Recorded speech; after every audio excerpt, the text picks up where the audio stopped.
Blog Talk Radio. This is Recovery Radio Fresno with your host, Louis Angel. Today we have a very special guest from the PATH program here in Fresno, California. Daisy Lopez, welcome to the show. Thank you. Excellent. So tell us a bit about yourself and the program that you run here in Fresno. Okay, well, the program that I run here in Fresno County is called Performing Above the High, and it's a marijuana prevention project that is funded by Fresno County Department of Behavioral Health. So just a little bit about myself. I graduated locally here from a local university, Fresno Pacific University. I got a bachelor's in criminology and restorative justice, and I have a master's degree in organizational leadership. And I got started with the program. I've been involved in different nonprofits and different youth development programs over the last 7-8 years. And I really had taken an interest in substance abuse prevention just because we know we have a big issue with a lot of different substance abuse in our county.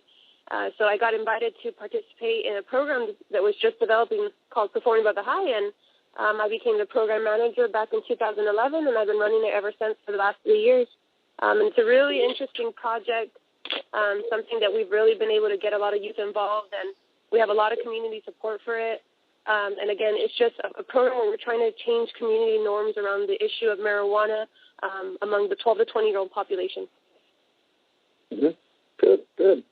You know, I used to work with the youth also here at a local high school called Vital Hines Educational Academy. And a lot of the youth that went there also struggled with a lot of marijuana use.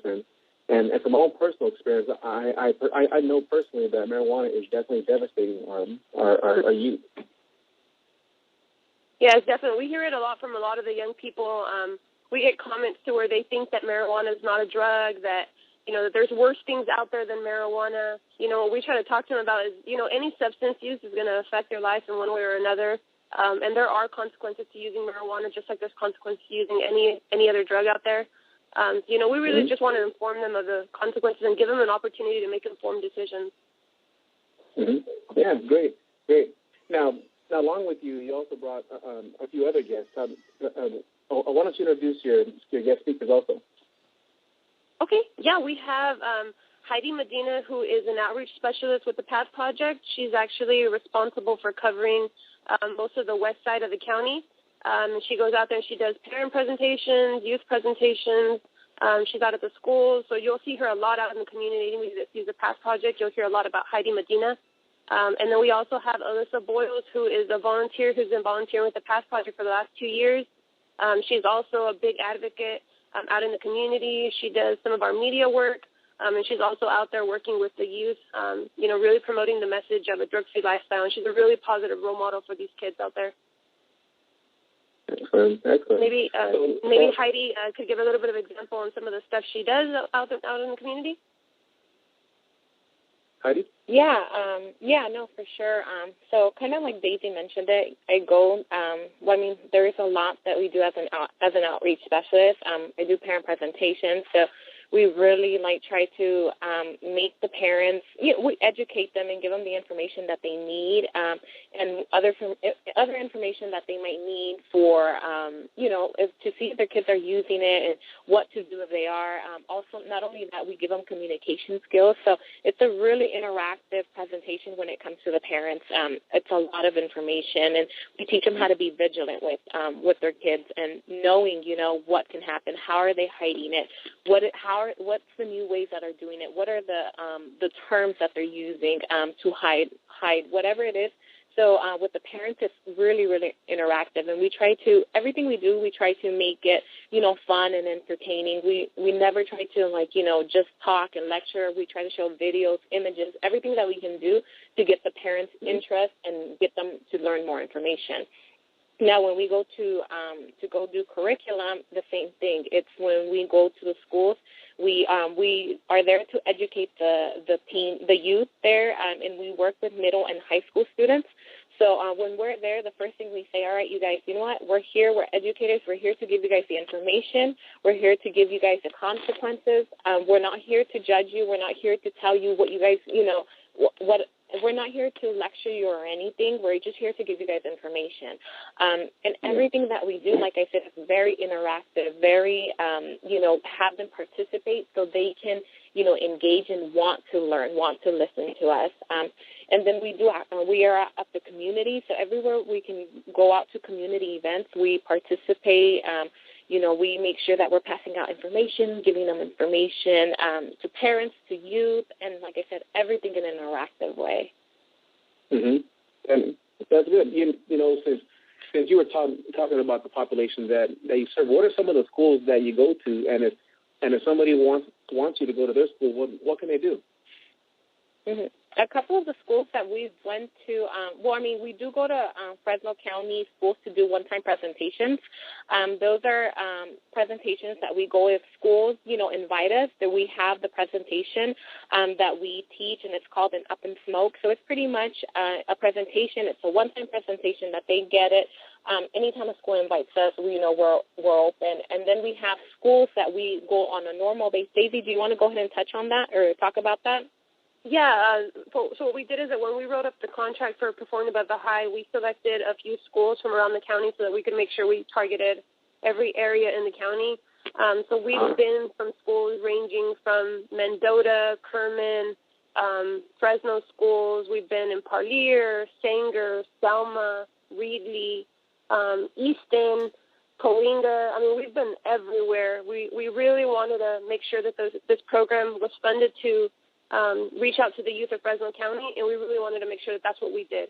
So we've been everywhere. We also cover some of the universities. So we're at Fresno State University right now, working with college students, educating them on the issue as well, letting the college students know that, again, there's consequences to using marijuana, especially if you're at college and you want to get a good job and you want to be out there. You really need to make sure you understand that there's consequences that can come with you using marijuana to where you may not be able to get a good job. Just really giving them the information so that, again, the young people can make informed decisions and that they really understand, why we're talking about this, why there's an issue with, young people using marijuana.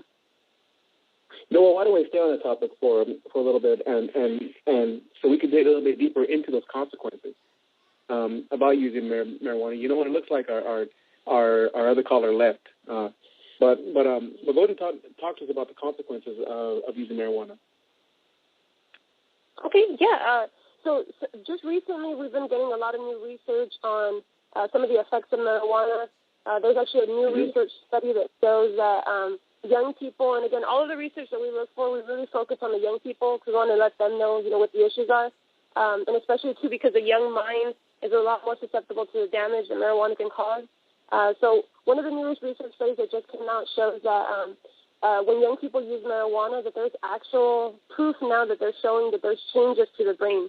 When before, it was kind of seen as, you use marijuana, it doesn't really, do anything to you. But, no, now there's real research out there that's showing that there's changes to the brain, especially in the areas of motivation.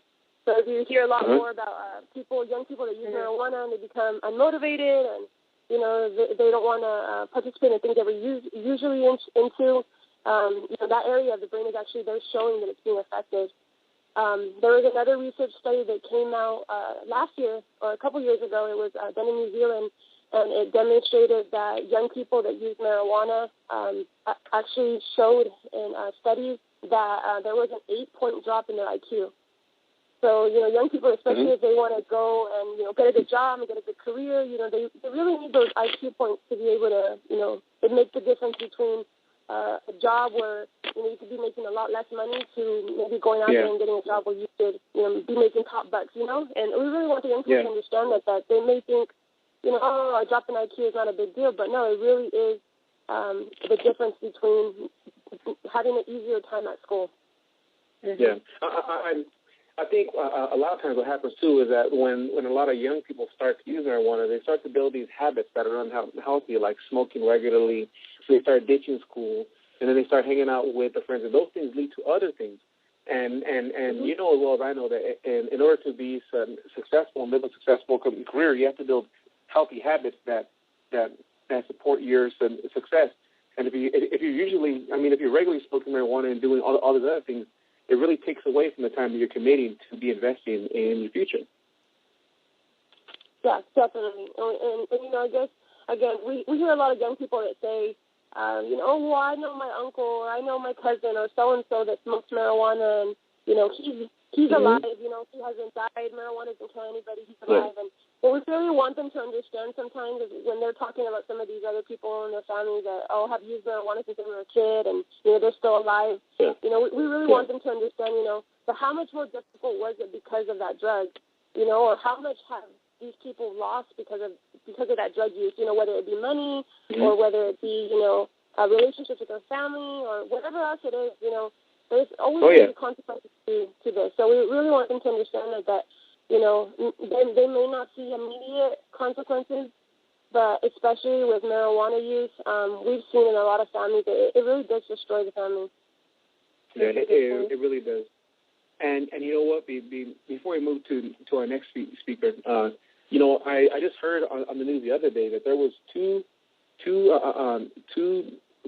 deaths related to the ingestion of marijuana.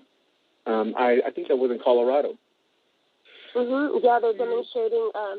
Especially in Colorado because again, legalization. It's a lot more access to it. The young people are a lot more likely to use it because again, it's so easy to get now. And again, they're seeing the norms change around the issue of marijuana. They're seeing that if anybody can use it, they're legalizing it, then it shouldn't be that bad. So these young people are taking it, and a couple of the cases that happened, one of them, he actually ingested it, and I believe he jumped off of a building or something.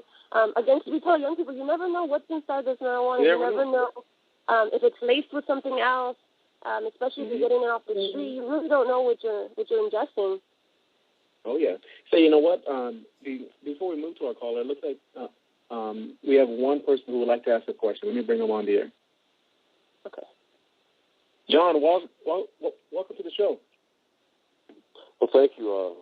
Actually, I wasn't so much had a question. I did want to comment on the use of marijuana, and I know how some people feel that it's harmless, but I know through personal experience with myself that I no longer have that opinion, and I have my reasons why. I do want to make a comment on that. Okay. Do you have any questions or comments? Well, the comment, yes. I disagree that I do agree that it is not harmless. I know that, I smoked it for so many years, and I thought it wasn't doing anything, but you know what? A good example, the lady talked about how it drops in IQ. I can remember a time when you could do a math problem. I could get the answer before I could actually figure out how I got there. That's how quick I could figure out in my head. And it wasn't long after I started smoking marijuana that it got to a point where it took me forever just to figure out how to what the problem was, much less get to the answer. So I know that it affected me mentally. It affected my IQ, my mental faculty. And I know a lot of people say you can't get addicted to marijuana. And in the traditional sense, with the physical aspect of it, I guess you can. But, I just felt like I had to have it for years, and that ruled my day. I had to have it. So if that's not an addiction, what is it? Anyway, this is my observation. Excellent. Well, John, thank you for calling and voicing your opinions. Go ahead and stay on the air, okay? Please, I will. Thank you, John. So Daisy, if you may, go to introduce your next speaker. Okay, yeah. So our other speaker is Alyssa. And Alyssa, again, like I mentioned, she was a volunteer with our project, and she's really been supportive of the efforts. I think when she first started, she really didn't know quite what the issue was yet. And I think after volunteering with us and being a part of the program, she's actually seen a lot of what we do. So, Alyssa, do you want to talk a little bit about your experiences? Yeah, so I went to the PATH project. Of course, I knew about marijuana use. I didn't really see it as big of a problem until I actually went in to a few of the schools where they're teaching curriculum to the kids, and I got to go and attend a few different events in the community where I actually seen firsthand how big the issue was. I've seen how kids are very misinformed and they're getting the wrong facts. There's a lot of myths going around. So just seeing that, and then it really